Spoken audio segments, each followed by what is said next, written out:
with what can I leave this conference? What steps, what tips can I leave you to push the ministry forward?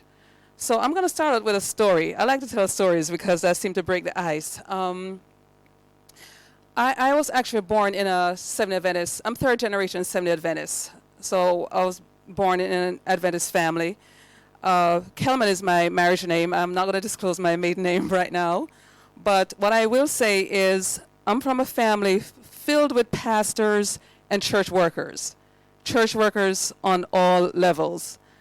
And because I grew up Adventist and grew up in a pastoral church working family, there are certain things that I witnessed from childhood that made an impression on my mind. And the impression was not always positive. Thank God as I grew older and got to get to know God for myself, things changed. But, you know, when I was 19, I think the age of 19, I was introduced to this young man who was just about to go to seminary. He was studying to be a pastor. And his aunt, the one who introduced me to him, felt that I would be the perfect pastor's wife. So, so he invited me out on a date, which was our first and last date. Why? Because at the end of the date, I said to him, listen, I'm not pastor's wife material. So don't even bother. Don't try. Just leave it right here.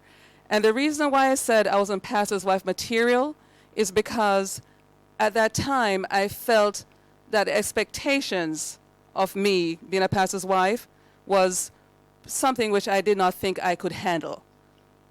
That's the only reason why. Not that I wasn't a Christian or anything like that, but so I understood at that time that whenever you are a pastor, whenever you're a pastor's wife, whenever you work for the church, there are certain expectations that the members expect of you.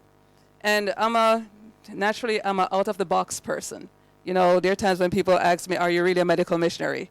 Because I may not look like one. But that's beside the point. But medical missionary is so much more than how you look. It's much, much more than that. And, when I read or hear about pastors committed suicide, people become shocked. When I hear about pastors getting a divorce, when I hear about pastors getting arrested because of some form of abuse issues, sometimes people are shocked. And that's why I really believe that the topic of workplace wellness is so significant for ministers, for their wives, for conference workers, for church workers, because of the expectations that are placed on us. People expect us to eat a certain way, to dress a certain way, to talk a certain way. That is hard to let down our guard. It's hard to cry out for help, and a lot of us need help. Now, what I want, in the interest of time, what I'm going to encourage all of you to do, if you are not at church this Sabbath, I gave us a talk on why am I sick, and I would encourage you to go back to, go online, I know it's online, and listen to that sermon again, because for too long, a lot of us, we will beat you over the head with the oxtail thing or the chicken thing. We'll beat you over the head, beat you over the head, beat you over the head. But there are certain things that we hardly talk about.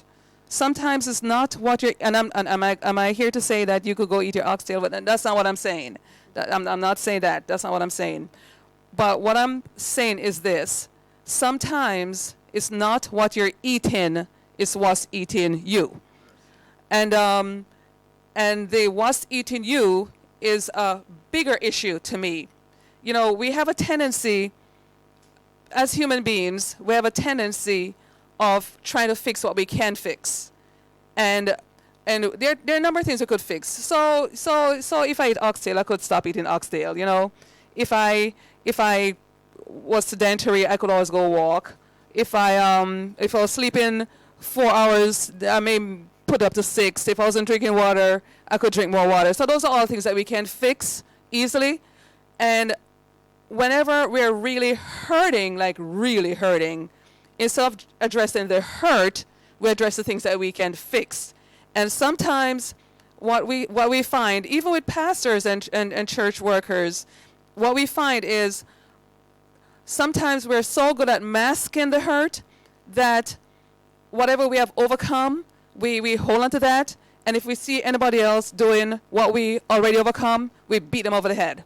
Beat them over the head.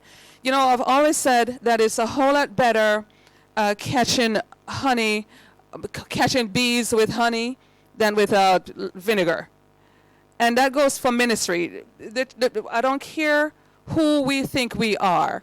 At some point, when the hurt is not healed, it's going to show up. It's going to show up sooner or later. And when it shows up, then your ministry suffers even more. So, you know, I've been, as I said, I'm from a pastoral family, so I know what I'm talking about. And I've seen where sometimes my family members would find it even hard to sit down and play a game of dominoes because it may be considered by some members to be sinful. Or they may be afraid to go to the beach because, God forbid, somebody see them in a shorts or worse, as a woman in a bathing suit. You know, so there's this pressure. Am I telling the truth? That's exactly what it is. So there's this pressure that's on us to not be human and to not be real. And it is time for us as church workers, church leaders, administrators, it's time for us to recognize that first and foremost, we are humans. First and foremost. First and foremost, you're a man. First and foremost, you're a woman. The title is your job definition, your job description. It is not you. And it's good to talk about you. Now, in Northeastern Conference, there's something that they initiated recently when the church administrators recognized that too many pastors were coming down with issues of depression and issues of very tough marital issues or other type of addictions. They set up, they now have a structure where pastors can safely and talk about it with professionals. The time for shying away from mental health professional, those days are over. You have to look at it this way. If I have cancer, I'm not going to stay home and drink peppermint tea. That's not going to happen.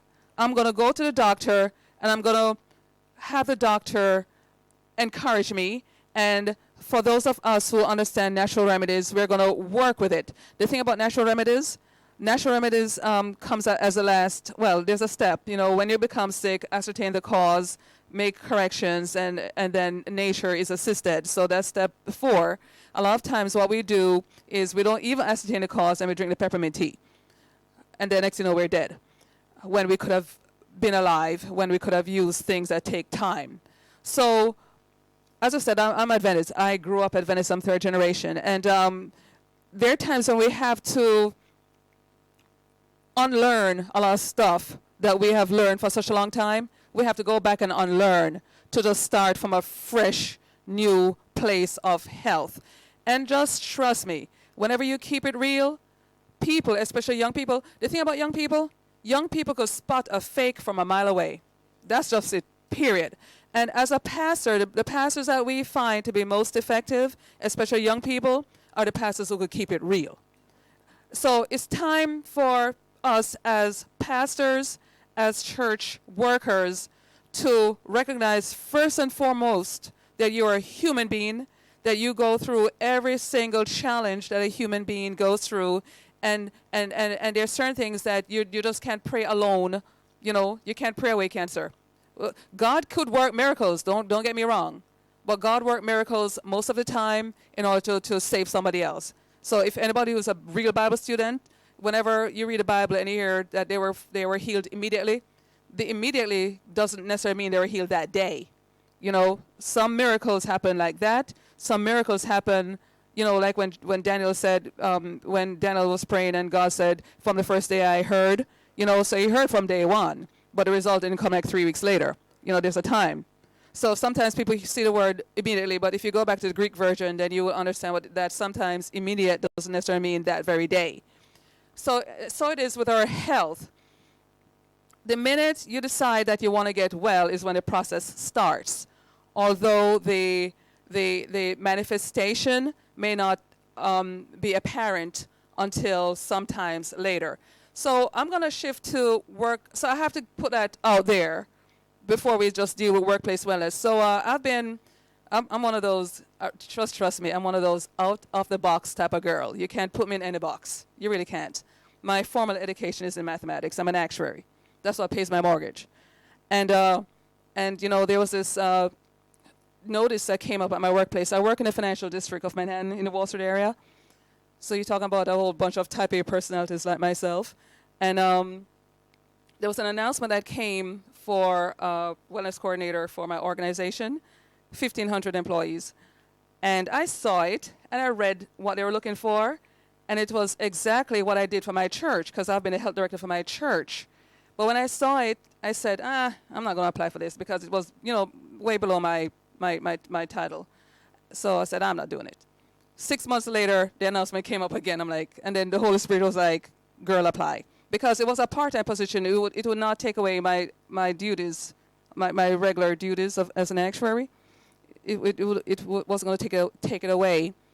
And I applied, and when I applied, I did not even put down on the application my mathematics credential. I just put in my credential as the health minister's director of a church. You know, went in there, got the interview, got the position immediately. They said, you know what, we don't need to see anybody else. Immediately. So, yeah. So now I have experience with corporate wellness. And there's a structure that we have on my workplace that I would love to see mimicked in the conference. So this is something you could put on as your action plan. I am that person who, whenever anyone in the organization, and it comes from the president down to the janitor, anyone within that organization is so overwhelmed with anything that is affecting their workplace performance, they could come to me first. It's a position of trust. I'm very, very good at keeping people's business. I've always mentioned that if they come in my office and they mention something to me, and I go outside the workplace and I hear it, it meant that they talk to somebody else. Because I'm very good at keeping people's very, very deep issues. I'm very good at that. So it would be great, and this is just me putting this out there. You may have to take some time, but I just want to plant the seed for this conference to truly start taking care of the mental, emotional health of all the pastors, all the church workers on all levels, to let them realize there's a place where they can safely come just to talk, a safe place just to talk. Now, there are certain things that people come to me with, which is way above my level of expertise. So I do have a database of professionals that I could recommend them and refer them to. So it's like a two-part process. Come to me first. I do like the initial assessment, which is also good. A person who has like a social work background would be ideal. A person who's a pastor may be ideal for a position like that. Just have that in place. But that person is somebody who needs to have the confidence of everyone. In other words, you can't be the type of person who, you know, if you tell them your business, you hear it, you know, out the street the next day, in next week's sermon. You know, you can't have that person as that person. But as a first place that they could come to talk, and that person can refer them. Now, I understand, before I started this, in preparing for this talk, I asked a few questions, like, what do you have in place right now? I know that your family life department may have a list of professionals. It may not be enough, but it's a start. One thing that I recognized from this weekend, because apparently that talk that I did, it may not be, why am I sick? It may not be what you're eating. It's what's eating you that opened up a can of worms. And a lot of people have been coming to both Dr. Robles and I all weekend, just pouring their heart out and crying and pouring and crying. And I realized that there is a real need to really address the hurt. There's a real need. If you want to make your ministry go even further, it can't be just about vegetarian food and water and exercise and rest at this point. You have to address what is eating you. The guilt, the unforgiveness, the brokenness, the feeling of abandonment. All of those issues must be addressed. Those are things that we have to address. And as pastors, if I were to take a survey of every single pastor in this conference, I can guarantee you that there are a lot of pastors among us who are suffering from those same issues and may even be angry at God, because they may say, well, we're preaching the word, we know the word, we're praying every day, we're doing all of this. Why am I not feeling well? Because you can't even cover what you're feeling with prayer. You know, you need to talk about it. You need to heal the hurt. So I'm very, very happy and proud that as a first phase, this conference already have things that you can do on this campground, because I recognize there are two workplaces for pastors. There are people who work here in this building, and then there are people in the field, all right? So I'm happy that in this building, you at least have a few things that they could use. But how about those in the field? What do we do for their wellness? So with, as I said, my ideal trying to plant the seed picture, it would be great to have that 1-800, you don't know 1-800 numbers here, right? What, that toll-free number, that calling number that you could call in. What do you have here? 1-888? Yeah, you could have one of those 1-888 numbers where even people in the field, if they feel a little bit overwhelmed, could call in and get help by telephone.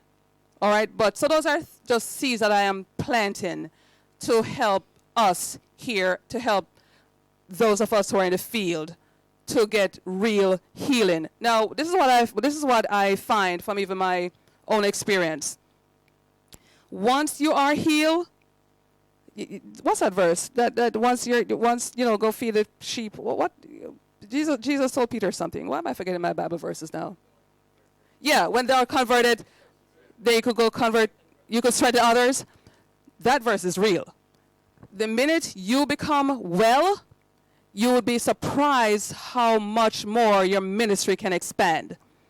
So much more. My own pastor, well, former pastor of my own church, Pastor Richards, Warner Richards, ever since he started talking, I can say this because he freely says it, so you could go on any online for his sermon and you'll hear him say it. So what I'm saying is I'm not telling his business, it's out there already.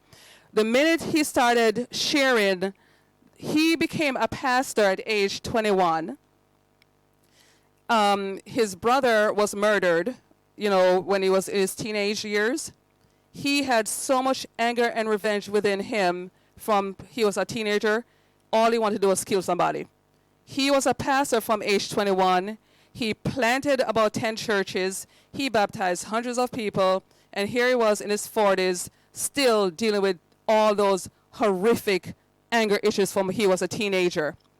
His wife was a wonderful person, encouraged him to go and seek professional help. He did. You know, through time, he became healed. So now he's talking about it. So he always gave himself as an example of a preacher who have planted churches, who have baptized members, but he was the type of person who was short fuse. You barely trouble him. He would blow off. And all of that was because of that hurt from he was a teenager that he did not deal with. The minute that pastor became real and started keeping it real, young people were flocking to church like nobody's business. You get me? He was healed, and young people realized they could relate to someone. He always talked about the steps that he had to take to be healed. They could relate to that, and right now the ministry is blowing up. So why am I saying all of this, pastors? And I'm going to close off right now. First and foremost, recognize that you are a human being. And also for church administrators, recognize, and conference workers, recognize you are first and foremost, you are a human being. You have struggles, you have hurt. Some of you have been hurt from your childhood, and no amount of prayer or church building or baptizing is going to heal that hurt. You must deal with it. And I'm very, very thankful that this conference and this conference president is looking forward to health.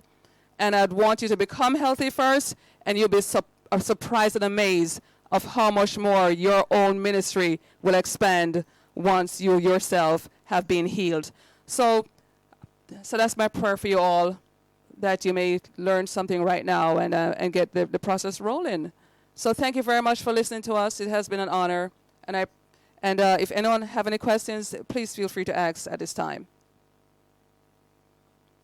If anybody have any comments, please feel free to comment at this time. You know, in a way, I kind of like when people have nothing. You know why? It means they're thinking about it. I kind of like that too. So it's an honor, and thank you very much. Thank you.